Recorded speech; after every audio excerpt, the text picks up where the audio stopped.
Hi hello నమస్తే, welcome back to my channel Andhra పిల్ల. నా పేరు లావణ్య అండి. ఈరోజు నేను మీకు గుమ్మడికాయ తాలింపు ఈజీగా ఎలా తయారు చేస్తారో మీకు చూపించబోతున్నాను.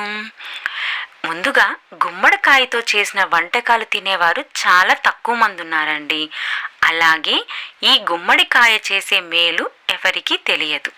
కానీ దీన్ని తినడం వల్ల ప్రయోజనాలు మాత్రం చాలా అధికంగా ఉన్నాయి. ఇది రోగ నిరోధక శక్తిని కూడా పెంచుతుంది. ఇందులో ఏ, సి, ఈ, బీటా కెరోటిన్, పొటాషియం వంటి పోషకాలు చాలా ఉన్నాయండి. అందులోనూ ఈ గుమ్మడికాయ బరువును తగ్గించడంలో సహాయపడుతుంది. ఇప్పుడు మనం గుమ్మడికాయ తాలింపుకు కావలసినటువంటి పదార్థాలను చూద్దామండి. ఈ గుమ్మడికాయని తీపి గుమ్మడికాయ అని కూడా అంటారు. ఈ తీపి గుమ్మడికాయని నేను ఇలా ముక్కలుగా చేసుకొని పక్కకు పెట్టుకున్నానండి. తర్వాత ఆవాలు, ఉద్దిపప్పు, పసుపు, ఆనియన్స్, శనగ్గింజల పొడి అండి. దీన్ని వేయించి పొడి చేసి పక్కకు పెట్టుకున్నాను. ధనియాల పొడి, కారం పొడి, ఉప్పు, కరివేపాకు. ఇవి మనం గుమ్మడికాయ తాలింపుకు కావలసినటువంటి పదార్థాలండి. వీటితో పాటు వెల్లుల్లి రెప్పలను కూడా తీసుకోవాలండి. తర్వాత మనం ఈ శనగ్గింజల పొడిలో 1/2 టేబుల్ స్పూన్ కారం పొడి, 1/2 టేబుల్ స్పూన్ ధనియాల పొడి, మనం ఏమైతే వెల్లుల్లి రెబ్బలను తీసుకున్నామో వాటిని దంచి పక్కన పెట్టుకున్నానండి. కచ్చాపచ్చగా వాటిలో కలుపుకోవాలి.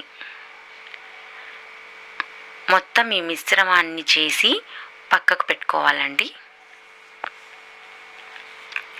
తరువాత స్టవ్ వెలిగించి పాన్ పెట్టాలండి. ఇది హీట్ ఎక్కే వరకు వెయిట్ చేయాలి. ఇది చాలా ఈజీ రెసిపీ అండి. 5 to 10 మినిట్స్లో ఇది చేసేసుకోవచ్చు. తర్వాత పాన్ హీట్ ఎక్కిన తర్వాత నేను 1/2 కప్పు ఆయిల్ వేసుకున్నానండి. అంటే 2 టేబుల్ స్పూన్ ఆయిల్ని వేసుకున్నాను. ఈ ఆయిల్ అనేది హీట్ ఎక్కిన తర్వాత ఆవాలు, ఉద్దిపప్పు వేసుకోవాలండి. తర్వాత కరివేపాకుని వేసుకోవాలి. ఆనియన్స్ని వేసుకొని రంగు మారే వరకు వేగనివ్వాలండి. అమ్మాయిలకి హెయిర్ అంటే చాలా ఇష్టం అండి. సో చాలామంది హెయిర్ ఊడిపోతుంది, హెయిర్ ఫాల్ ఎక్కువ జరుగుతుంది అని చెప్పి బాధపడుతూ ఉంటారు. ఎవరైతే హెయిర్ ప్రాబ్లం వల్ల బాధపడుతున్నారో వాళ్ళు కూడా ఈ గుమ్మడికాయను తీసుకోవడం వల్ల హెయిర్కి కూడా చాలా ఉపయోగపడుతుందండి. మరియు ఇందులో ఫైబర్ అనేది పుష్కలంగా ఉంటుంది కాబట్టి ఇది జీర్ణ వ్యవస్థను కూడా మెరుగుపరుస్తుంది. సో ఈ ఆనియన్స్ అనేది రంగు మారుతుంది కదండి. సో మనం ఇప్పుడు ఈ గుమ్మడికాయ ముక్కలను ఇందులోకి వేసుకోవాలి. ఇలా వేసిన తర్వాత ఒకసారి కలపండి. ఇలా ఆయిల్లోనే ఒక 2 to 3 మినిట్స్ అనేది బాగా వేగనివ్వాలండి. తర్వాత రుచికి సరిపడినంత ఉప్పును ఇందులో వేసుకోవాలి. ఉప్పుని వేసిన తర్వాత ఒక్కసారి గరిటెతో మొత్తం కలపండి. మనం వేసిన ఉప్పు అన్ని ముక్కలకి కలిసేటట్లు తిప్పండి. తరువాత ఇందులోకి మనం 1 గ్లాసు వాటర్ని కలపండి. ఇలా మనం వాటర్ని కలిపిన తర్వాత కొంతసేపు ఇలా ఉడకనివ్వాలి. ఇందులో సో దీనిపైన ప్లేట్తో క్లోజ్ చేయండి. తర్వాత మధ్య మధ్యలో ఒక్కొక్కసారి ఇది ఉడికిందా లేదా అనేది చెక్ చేసుకుంటూ ఉండండి. మనం వేసిన వాటర్ మొత్తం ఇందులో ఇంకిపోవాలి.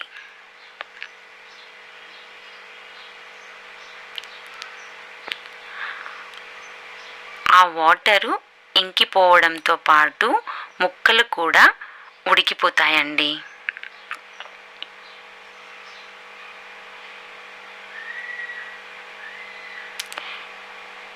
సో మీరు చూస్తున్నట్లయితే వాటర్ అనేది ఆల్మోస్ట్ అయిపోతుందండి. ఇందులోకి 1/2 టేబుల్ స్పూన్ పసుపు అనేది యాడ్ చేసుకోవాలి.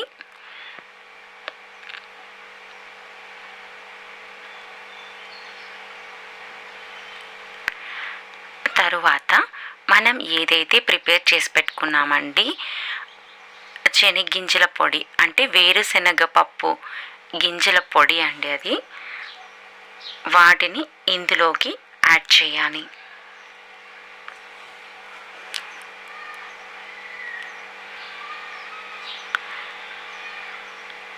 ఇలా యాడ్ చేసిన తర్వాత మొత్తం ఒకసారి కలిపి ఒక 2 మినిట్స్ అనేది స్టవ్ మీద లైట్గా సిమ్లో పెట్టి అలా వేగనివ్వాలండి. సో ఫైనల్గా గుమ్మడికాయ తాలింపు అనేది రెడీ అయిపోయిందండి. ఇది చాలా ఈజీగా చేసుకోవచ్చండి. సో 5 to 10 మినిట్స్లో అయిపోతుంది. మనకు క్యారెట్, చిలకడ దుంపలు ఏవైతే పోషకాలు ఉన్నాయో ఇందులో కూడా అవన్నీ పోషకాలు ఉన్నాయండి. ఇందులో బీటా కెరోటిన్ అనేది ఎక్కువగా ఉంటుంది కాబట్టి ప్రతి ఒక్కరూ తీసుకోవాలండి. మీకందరికీ ఈ వీడియో అనేది నచ్చిందని అనుకుంటున్నానండి. మీకందరికీ ఈ వీడియో నచ్చినట్లయితే లైక్ చేయండి, షేర్ చేయండి, సబ్స్క్రైబ్ చేయండి. ప్లీజ్ ఫుల్ వీడియో చూడండి. Thank you so much for watching this video. Thank you.